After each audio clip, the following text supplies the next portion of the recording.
Croeso, welcome. So this PowerPoint is just going to go over our Pathway 1 funding call information. So this is the funding which covers mobility participants for 2026. This will be our final ever funding call for TITHE as our funding ends in 2027. So just to give a bit of background, TITHE is Wales's international learning exchange programme, which creates opportunities for people to learn, study and volunteer all over the world, and we are fully funded by Welsh Government. So we run 2 pathways a year, Pathway 1 and Pathway 2. So this presentation will be introducing you to Pathway 1, where the next round of funding will be opening on the 28th of January. So what is Pathway 1?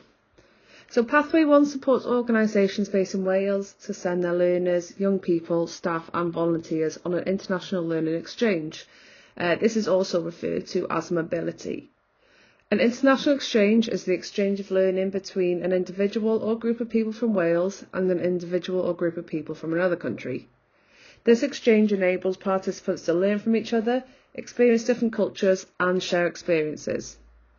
All mobilities must include an exchange, and TITHE funding will not be granted for mobilities which do not involve exchange between Welsh and international participants. Learning can be in a variety of forms and includes formal learning, which generally takes place in a school, college or university and where the participant will get a qualification. Informal learning, which is unplanned learning where the participant is gaining knowledge or skills through their engagement in other activities.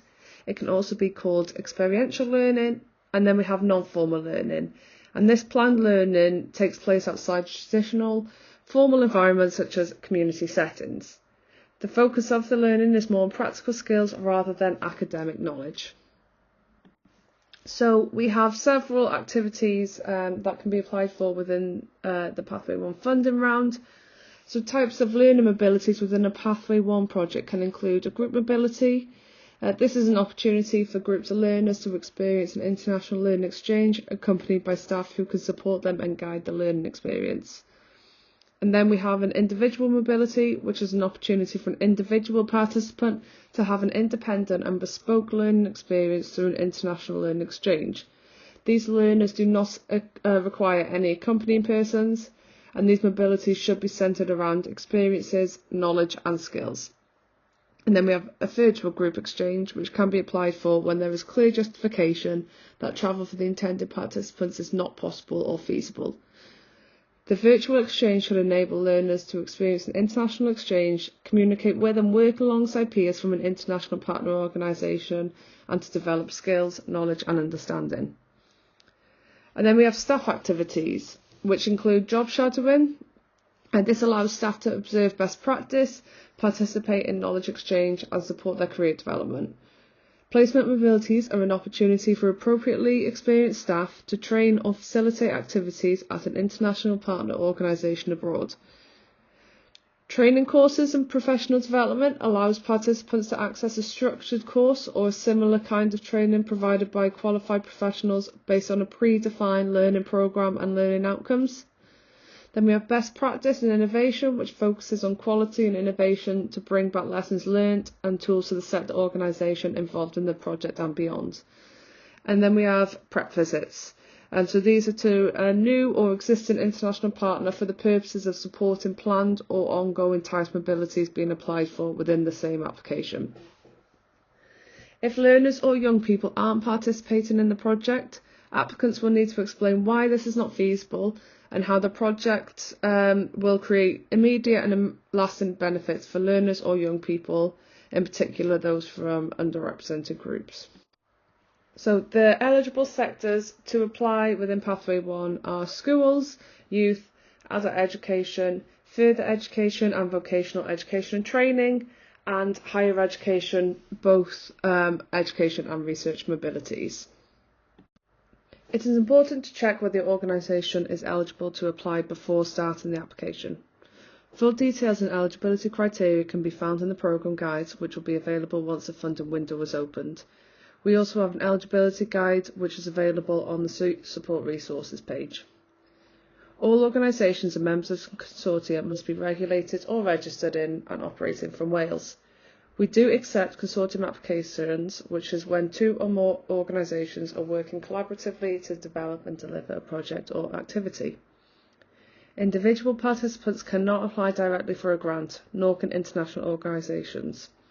TIDE funding is available to Welsh organisations, so it would be up to the Welsh organisation to disseminate the funding, if successful, to their individual participants or partnering international organisation if necessary. For-profit organisations and sole traders are not eligible to apply or be named as consortium partners. If you are still unsure whether your organisation is eligible, please get in touch with the TIDE team via inquiries@tithe.wales and someone from the team will be able to advise. International exchange offers a wide range of benefits for learners, staff and organisations. From an individual perspective, these experiences support both personal and professional development, enhance skills and improve employability. For learners, travelling to a new country, often for the first time, and collaborating with peers broadens cultural horizons, strengthens language skills, builds confidence and independence, and inspires future aspirations. From an organisational perspective, TIDE exchanges contribute to staff training and career development, enabling the sharing of best practices with international partners. These collaborations can lead to improved provision and create richer opportunities for engaging learners.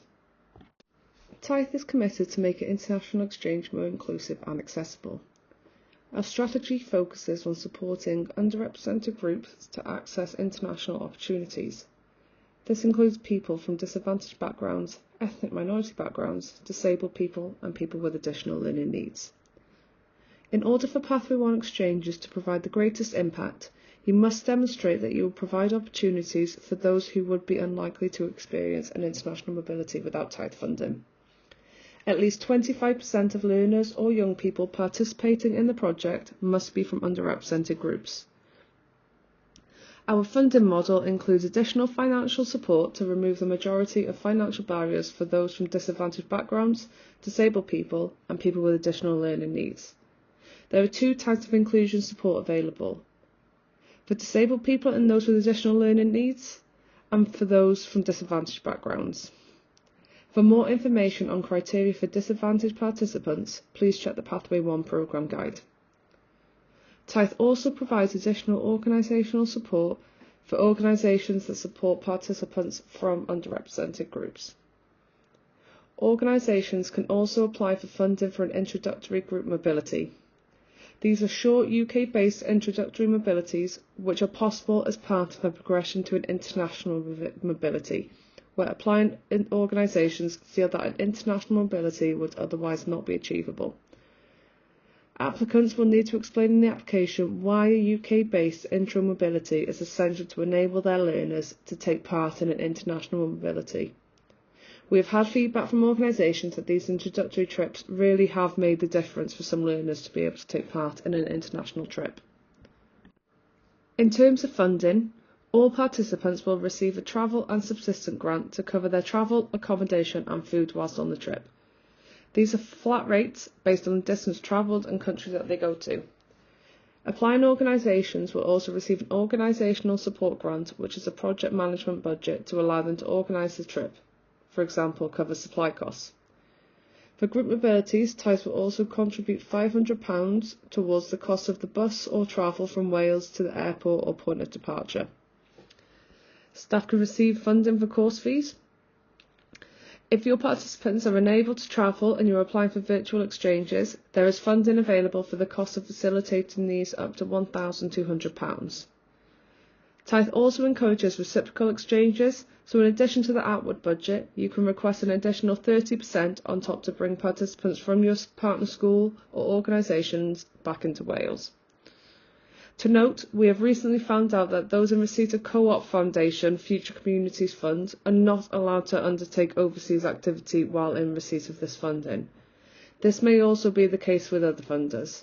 We therefore strongly recommend that all applicants who are in receipt of funding from other sources to check if there are any restrictions. Once your projects are started and your participants have been chosen, you can then apply for additional funding to support participants from disadvantaged backgrounds, disabled people and people with additional learning needs. The funding is based on actual costs and intended to remove any barriers to participation. For example, participants from disadvantaged backgrounds can apply for funding for the cost of a passport or suitable clothing or luggage if they don't have any. Similarly, for disabled participants or participants with additional learning needs, you can request funding for any support that they require to be able to take part. You will need to complete a request form detailing what the costs are and why they are necessary to enable the individual to participate. Now I'm just going to go over a few project examples, but in addition to these you can also go onto our website, so TIFE.Wales, and click on the Stories tab, and there is a number of case studies of TIFE projects that have been funded. Firstly, we have a schools project. TIFE funding is not just for secondary age pupils.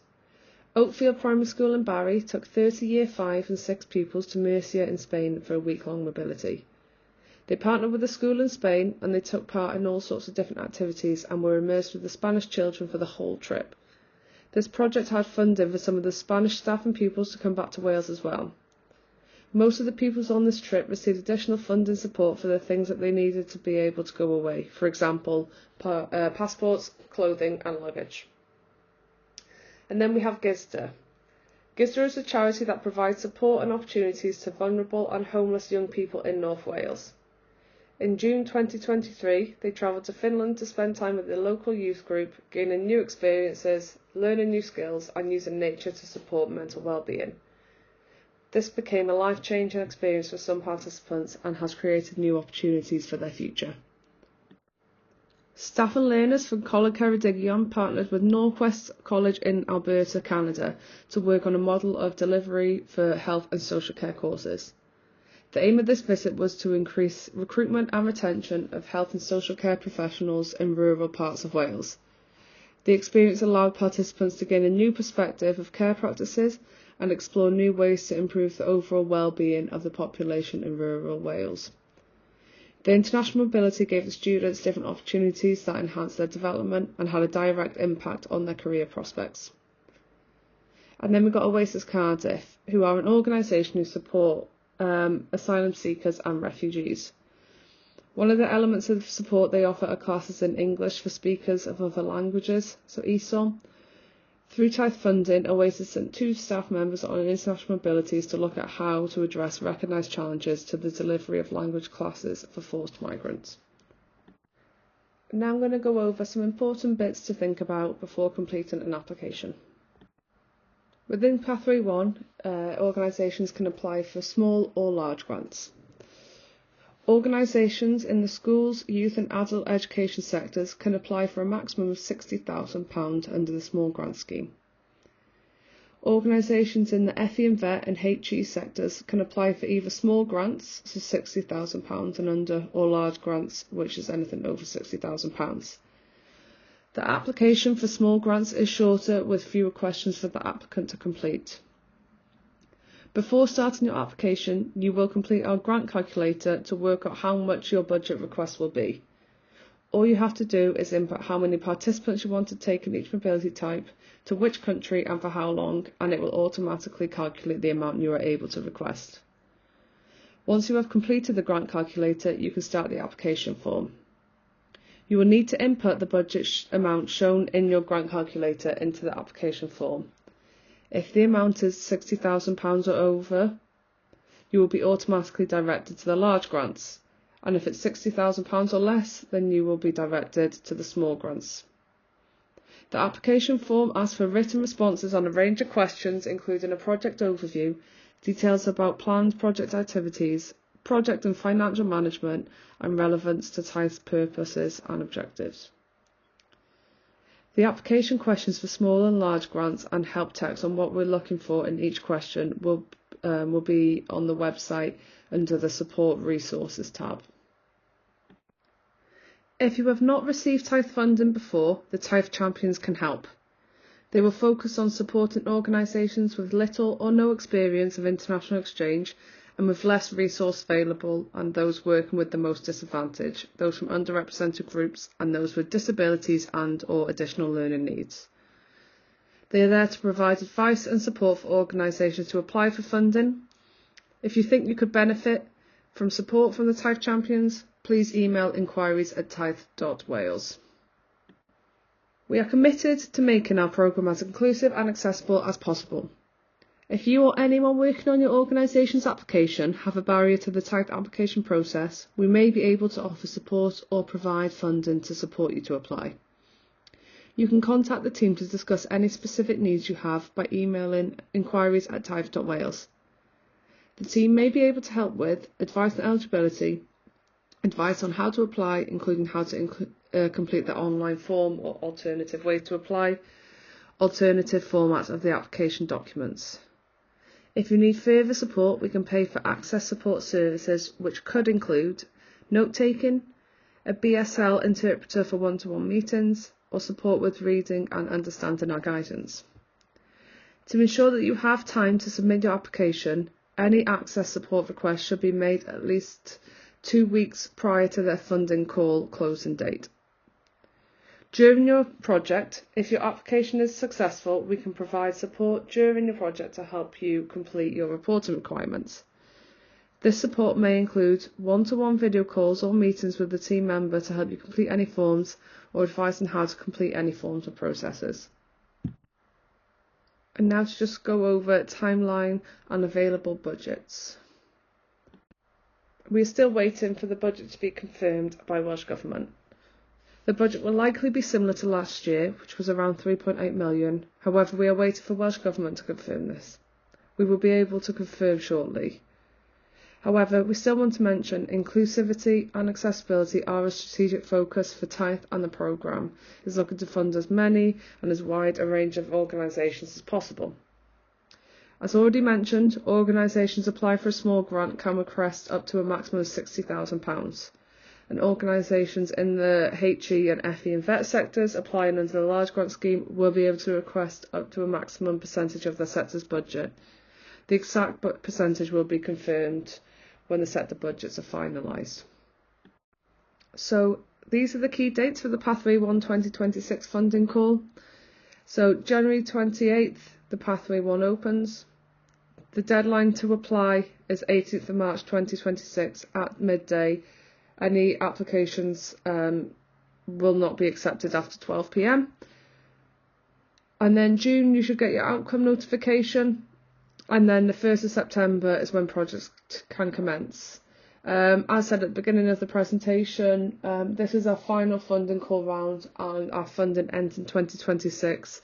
So you can only apply for 12 months projects. And no extensions can be accepted, as our funding will have ended by then. So the 1st of September, 12 months projects is what everyone will be applying for. And finally, if you want to get in touch with one of the team, here are all the details.